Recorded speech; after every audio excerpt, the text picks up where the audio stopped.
Hello and welcome. I'm Steve Clemons, editor-at-large of The Hill. Thanks for joining us today for our great program, Advancing Innovation, Technology Leading the Way. A look at how America is and should be leveraging emerging technologies in its quest to remain a global innovation leader. This is our second event in a three-part series examining American competitiveness with a special focus on the IT sector. I'd like to thank our sponsor, the Information Technology Industry Council, for their support of today's event and this series. Technology has become a lifeline for people across the world and transforming our day-to-day tech and driving innovation at a staggering rate. From investing in digital research and trade to ensuring our nation's commitment to innovation through policy, the United States can remain a global leader by doubling down on technology and advancement. As the Biden administration takes charge, how can we leverage this moment of opportunity? And how do we ensure policy decisions are informed by technologies of the future?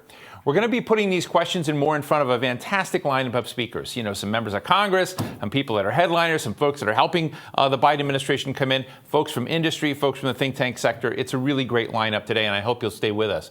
You can tweet us at The Hill Events using the hashtag #TheHillTech.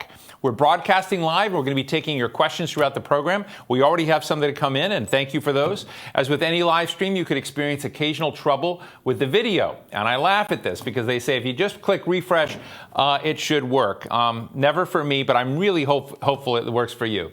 My first guest is Ambassador Daniel Sepulveda. He's the Senior Vice President of Policy and Advocacy at MediaMath. He's also a member of the Biden-Harris transition team and a former Deputy Assistant Secretary of State in the Obama administration. I should warn all of you, I've known the ambassador for a long time, and it's great to see you again, Ambassador Danny Sepulveda. Danny, thanks so much. You know, I think our goal today, as we look forward, is to sort of ask ourselves the question of how do you get the promise of everything we've seen happen, you know, with COVID hitting us, everybody literally going online in some aspect of their lives, work, family, fun. But how do we get it right so that some of the challenges of these times are balanced well with the promise of what can be done? How do we get these equities right? Well, Steve, thank you very much for having me. I appreciate it, and it's good to see you. It really is one of those tale of two cities times, you know, was the best of times, was the worst of times. The COVID challenge has accelerated developments in technology and innovation in society that would have come about naturally anyways, but has done so quite quickly. And having served on that transition team, the direction that came from the president-elect's team was clear. First, address the COVID crisis, then build back better, put climate change and racial equity at the center of everything you do. And the question then becomes, how do we use developments in modern technology and modern communications to ensure that those things happen in every field, from how financial inclusion is being done, which is something Ambassador Froman is working on, what the future of work is, which you're going to hear about from your expert from Accenture, and how we ensure that that we have socially just developments in the use and distribution of the benefits and wealth of technology. It's a lot of the Tech New Deal for the Black community that's been working on by Dr. Lee, and a lot of the work that Karen Kornblue has been doing around ensuring that that we have the proper amount of friction in the system to be able to curtail developments that might be viral and fall outside of our control. Well, I appreciate that. You know, one of the things that I think about a lot, you know, Danny, is that one time I was out, you know, I was at the New America Foundation when I think I first met you, and we had a dinner with some of the founders of Google and Oracle and other big companies out there. And you know, the conversation was, how do we end death? How can we use technology? How do we use information to end death? And a couple of Washington types were in the room at the dinner, and they said, well, that's really going to wreck the entitlement system. And it reminded me of this tension between innovation and all of the miracles that can come from that, but that regulation becomes an important part. Sculpting and pruning, you know, these chances to sort of get it right was there. And I'm interested, when you worked in the Obama administration, how do you think some of those balances were achieved?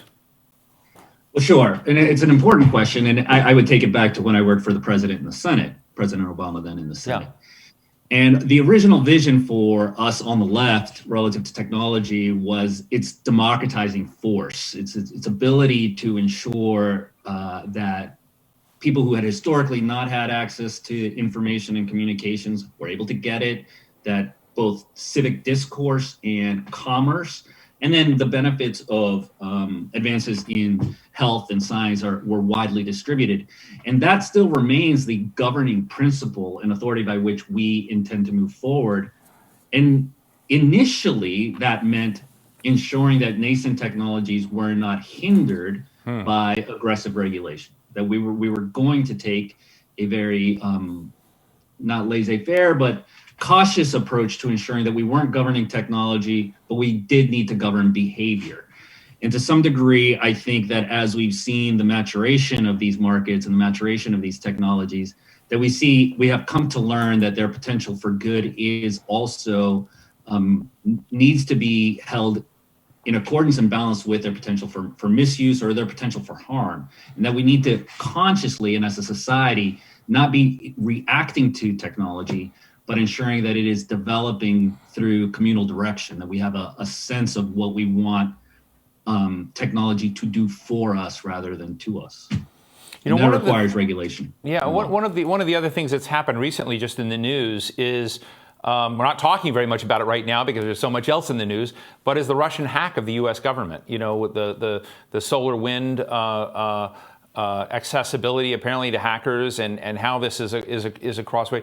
And I guess I've been talking about cybersecurity and also ramping up the federal government's digital literacy, digital hygiene, digital security for a long time.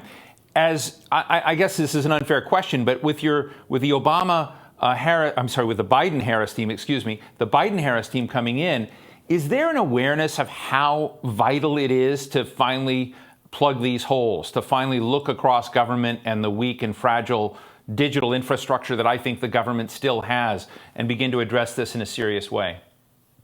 Absolutely. And I think Jake Sullivan. He's an old friend of mine. I believe that you've known him for a long time as well. And he's both spoken and written on this subject, and now as head of the NSC.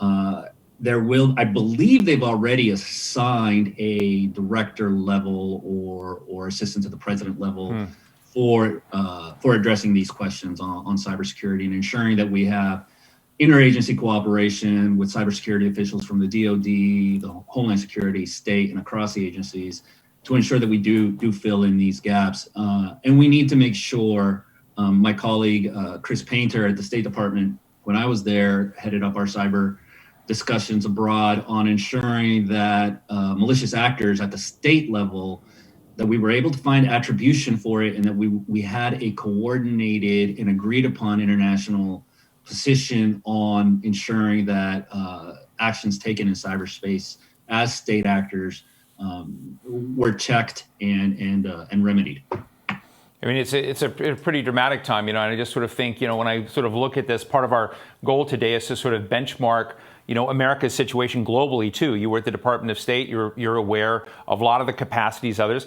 I wake up and I wonder, and I ask the question of, how is the United States really stacking up against China today? How are we prepared in terms of human capital in this space with countries like India?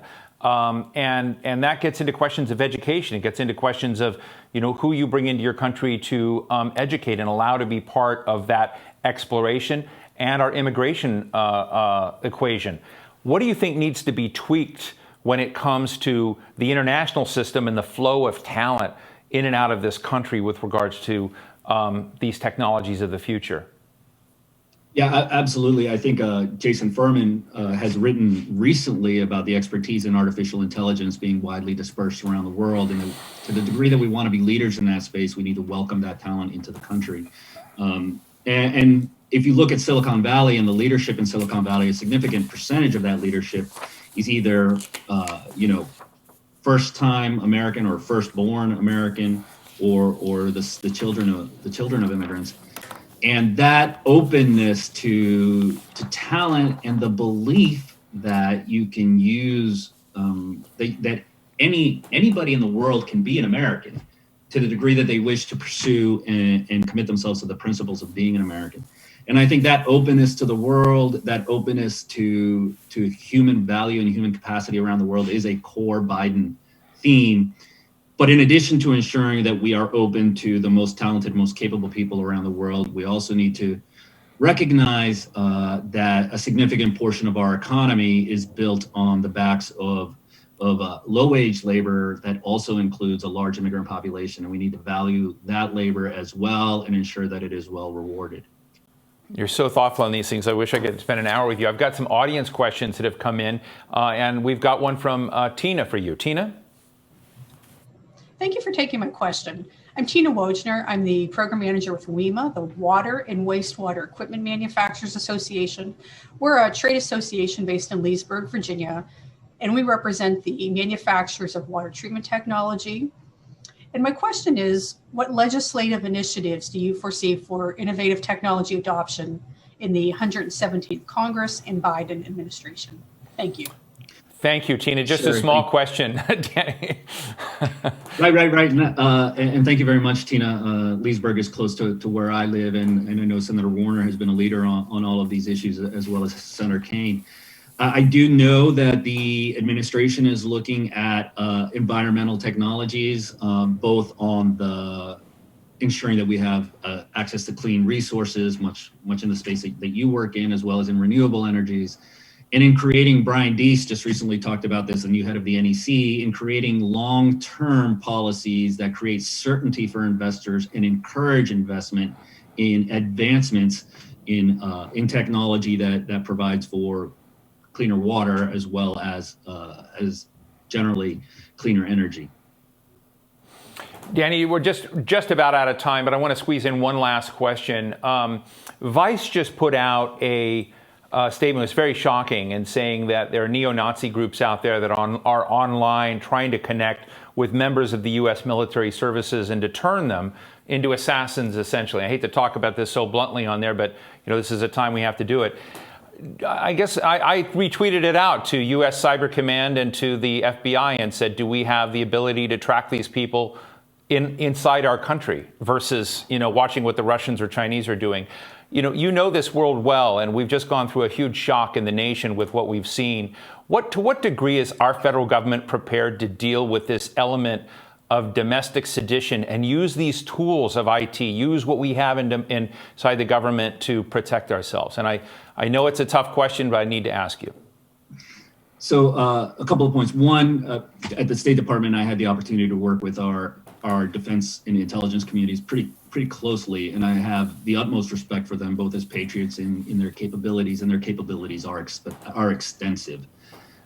The second point that I would make is that the Joint Chiefs of Staff recently, I think in the last few days, put out a statement to all military personnel and veterans stating their commitment to what was a free and fair election and the legitimacy of President-elect Biden and Vice President-elect Harris as the next leaders of our country. And I think that helps an immense amount, given the discipline within the military and the patriotism within the military. And so, I'm hopeful, both on the leadership front and on the tech capabilities front, to ensure discipline in law enforcement. Well, listen, Ambassador Daniel Sepulveda, thank you for helping to launch these conversations today. They're serious, important. I hope you have fun with responsibilities. You may or may not. Who knows what's going to happen when you come in? I don't know if you've been tasked for a role coming in, but thanks for sharing your thoughts with us today. Well, thank you very much for having me. It was good to see you.